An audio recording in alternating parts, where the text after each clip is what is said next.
Hello, everybody. Let's see.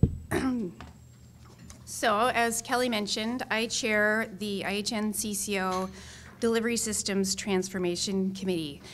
When the CCO started in 2012, and we were tasked by the Oregon Health Authority to change the way healthcare was delivered in our service area, it occurred to us that an important piece of changing the delivery system were the providers and the agencies who were directly providing services to our members.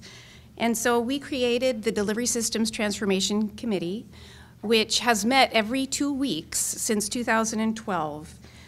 We meet every meeting, we start the meeting by inviting participants to the meeting who can affect the health outcome of an IHN CCO member.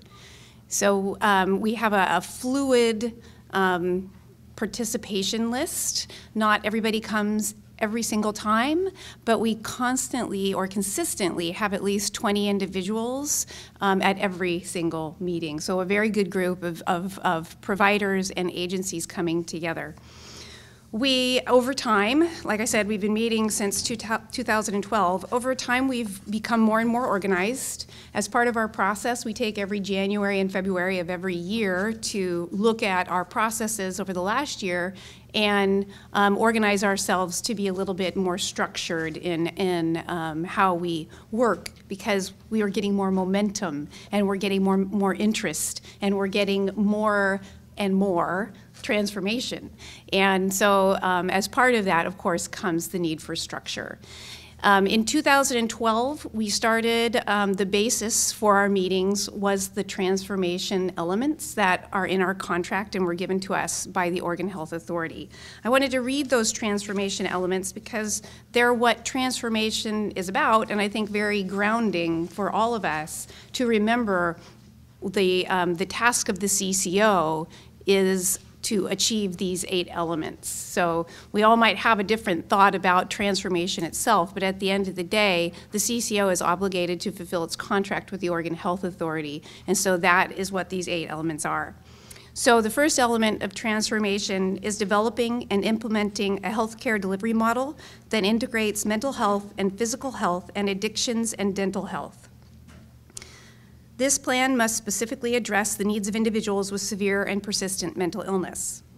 Number 2, continuing implementation and development of patient-centered primary care homes. Number 3, implementing consistent alternative payment methodologies that align with payment and health outcomes. Number 4, preparing a strategy for developing IHN CCO's community health assessment and adopting an annual community health improvement plan. Number 5, developing electronic health records, health information exchange, and meaningful use. Number 6, assuring communications, outreach, member engagement, and services are tailored to cultural, health literacy, and linguistic needs. Number 7, assuring provider network and staff's ability to meet cultural diverse needs of community. This means cultural competence training, provider composition reflects member diversity, non-traditional healthcare worker composition reflects member diversity, and again, trying to make sure that we are of the community that we're serving.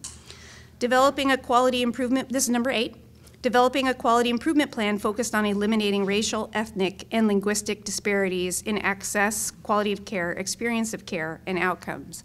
So that's where the Delivery System Transformation Committee started, and the first pilots or demonstration projects that we approved had to meet one of those elements. Since then, we've evolved, and in 2016, we have put this into an RFP process.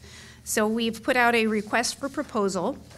The date for interested providers and agencies to get us their responses for our request for proposal, I have it here, is May 16th. So just right around the corner, and we'll get our first batch. And I've heard they're like 40, so I'm very excited to see what all these proposals are.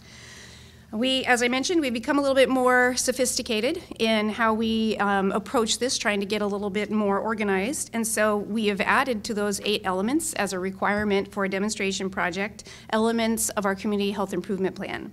So we've added that beyond addressing the 8 elements of transformation, we also will be looking at pilots to address access to health care, behavioral health, chronic disease prevention and management, child health, and maternal health.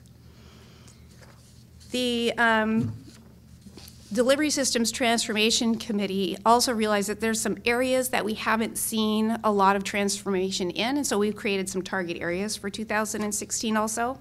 One of those is maternal health. We're very interested in that, and we don't have a lot going on in that area. Tobacco cessation, health engagement, and establishing and refining referral pathways. And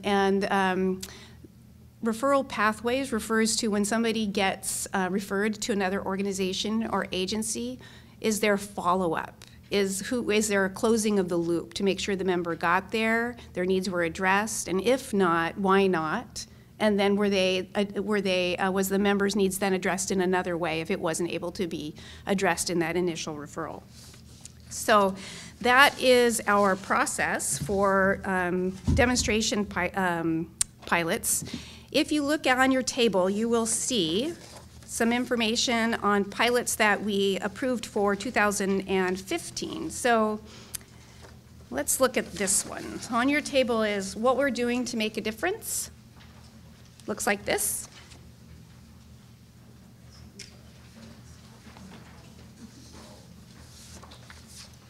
And at the top, we have a community paramedic pilot. This is a very exciting pilot that where we engaged with Albany Fire Department. And the paramedic in Albany will be doing follow-up at-home assessments and treatment to provide health education and referrals. Another pilot that I want to highlight for you is the Youth Wraparound and Emergency Shelter pilot down here to the lower left. That's with Jackson Street Youth Shelter here in Albany, and it's preventing homelessness and promoting well-being and connecting health services. I wanted to highlight that one because that one has to do with youth in our area who are often, there are not a lot of services targeting this particular age group, and oftentimes they get lost. One of our metrics within the CCO is well child visits at every age, and oftentimes families don't realize that they can bring their kids in for well child visits, even between the ages of like 12 and 17. And this pilot is helping us not only achieve that metric by making sure kids are getting the care that they need, but it's also trying to ensure that those kids don't have other things happening in their lives that would negatively affect the health outcomes, such as food insecurity or homelessness, that kind of thing. So there's a bunch of more information out there, but we thought that showing you and having a pilot talk about itself would be the best way to really share what these are doing for the community. And so we have a little video.